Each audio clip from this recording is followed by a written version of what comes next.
Welcome back to Regular Guys Outdoors. I'm Chris. This is the final installment of Phil's 2020 trip out here to Colorado. It's now Friday morning. We find ourselves in the same spot we were on Saturday, Sunday, and Wednesday.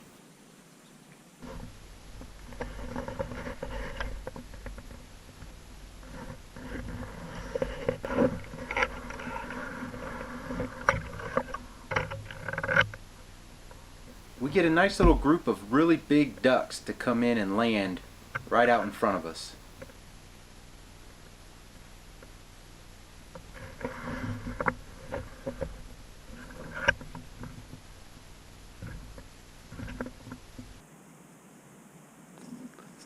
Now that's a beautiful Rocky Mountain sunrise.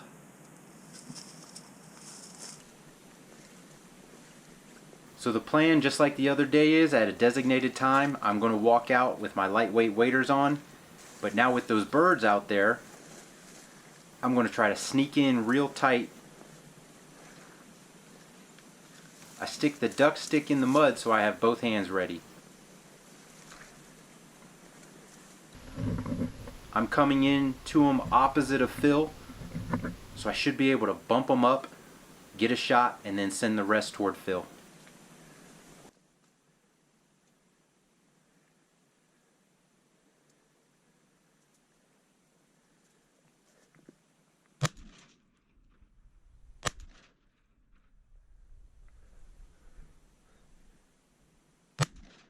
Terrible display of shooting here, but I get another shell in, catch that one.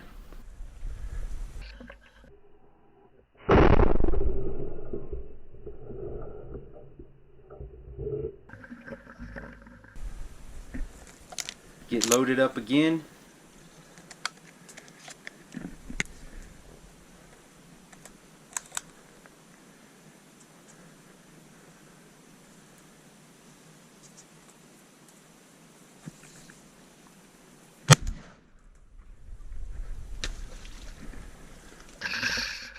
In slow-mo.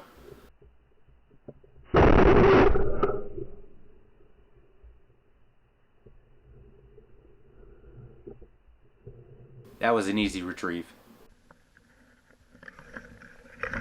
This one dips on me just in time. Dang it.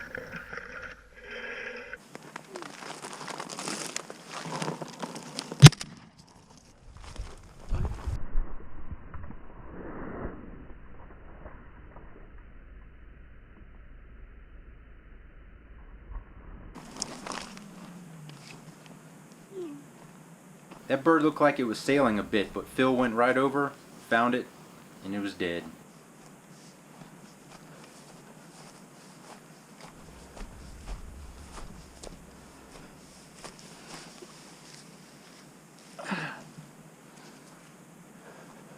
A little later, I'm walking through and I see this duck and I'm thinking, oh, that must be one Phil shot. I'll go over there and get it. And then I notice its head's up, but it's not moving.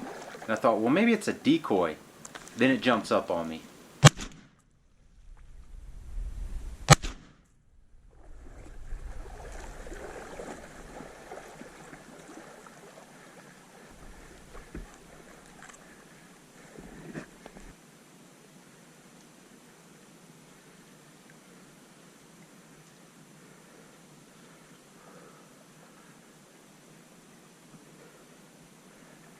So I take it back to where I stashed my first two ducks, and we're going to pack up and head on out.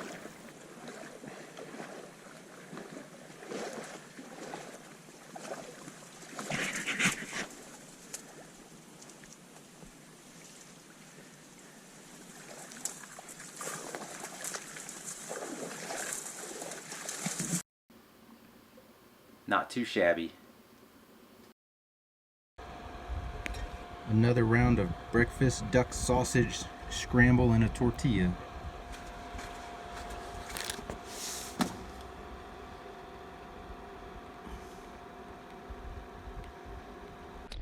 Phil decided he wanted to do a little sightseeing today, so we're going to do a little sightseeing, but we got to walk to get there. I never thought we had to walk this far. 9,100 feet. I'm toast.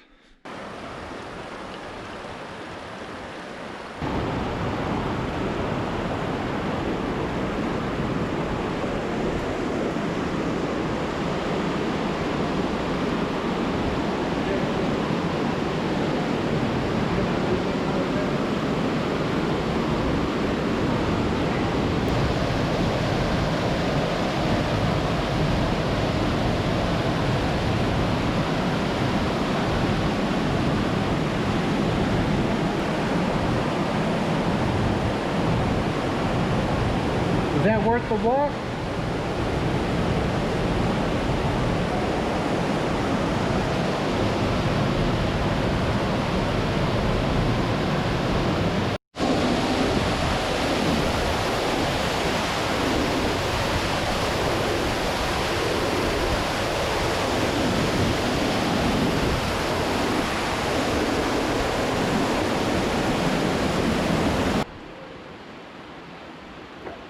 Update Facebook.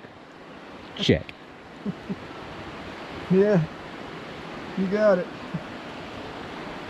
That evening we weren't able to chase the geese because they weren't even there. They figured us out real good.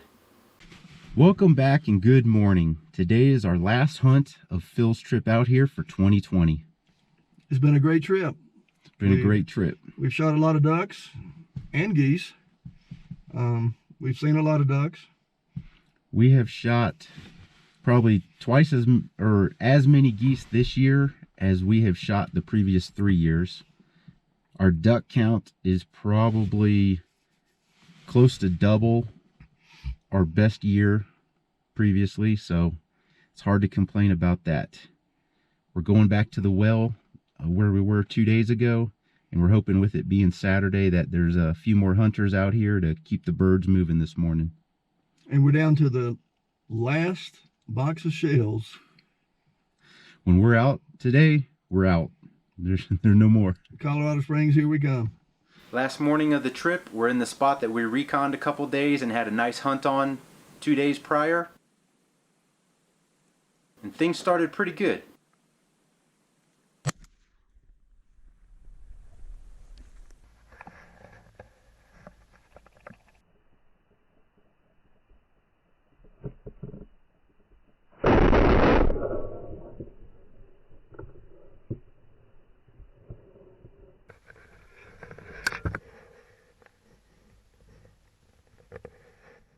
Right here, I'm shucking out all my duck loads because I see and hear geese coming my way.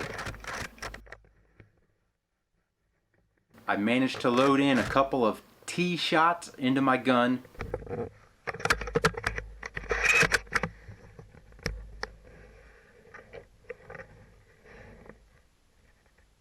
And then they fly over.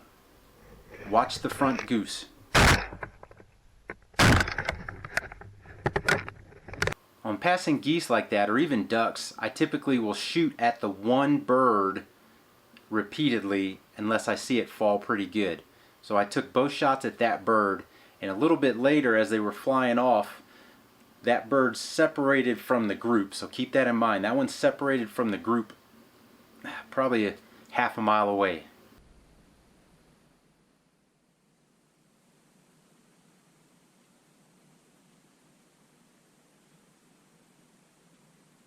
Now, why didn't I shoot that bird? My gun is jammed up hard, real hard.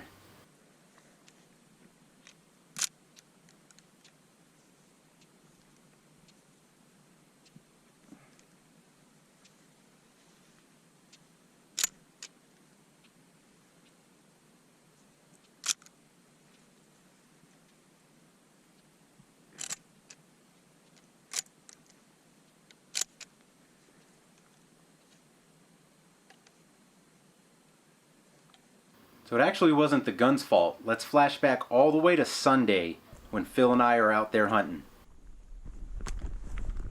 Right here, I'm having a tough time getting my gun reloaded after I took a shot.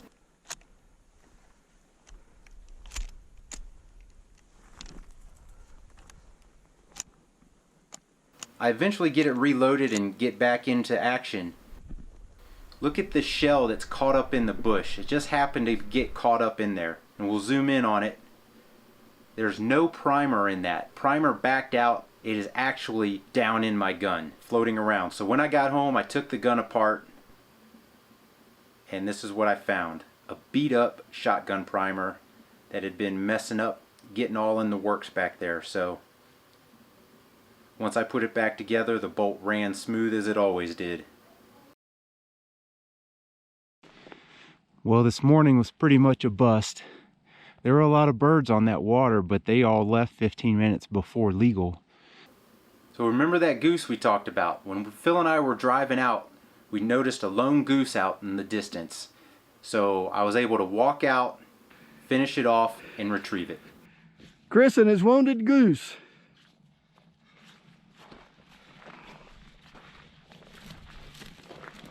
That's a big one, Chris. It's heavy. We noticed the goose out there, and then Phil said that's probably the one you wounded since he was by himself. Sure enough, he let me get close enough to finish him off. And then that mud out there just wore me out. It was almost knee deep. Look at that. Look at that. Brutal. Brutal retrieve. Well,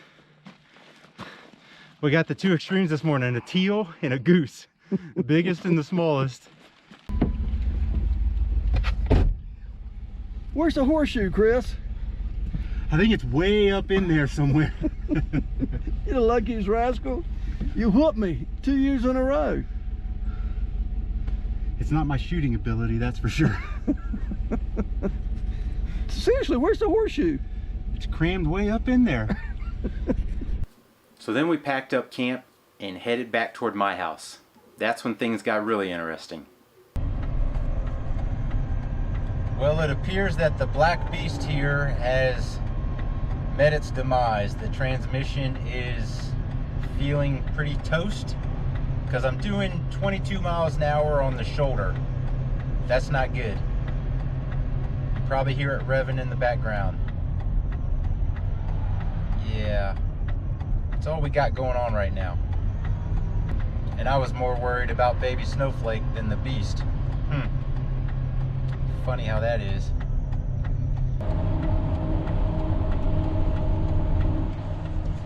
The struggle is real. She won't go into overdrive, so we're just going to cruise right here. See how far we get. This may be the last trip for the Black Beast. Probably is the last trip for the Black Beast. This is not fun.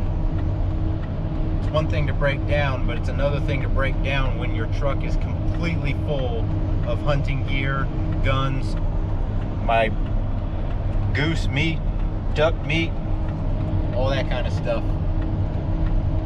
Guns are back there.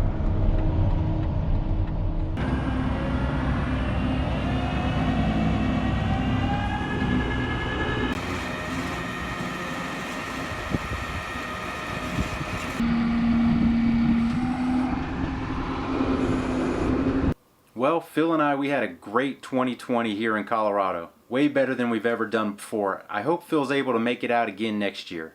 We'll close this out with some pictures from the last couple of days.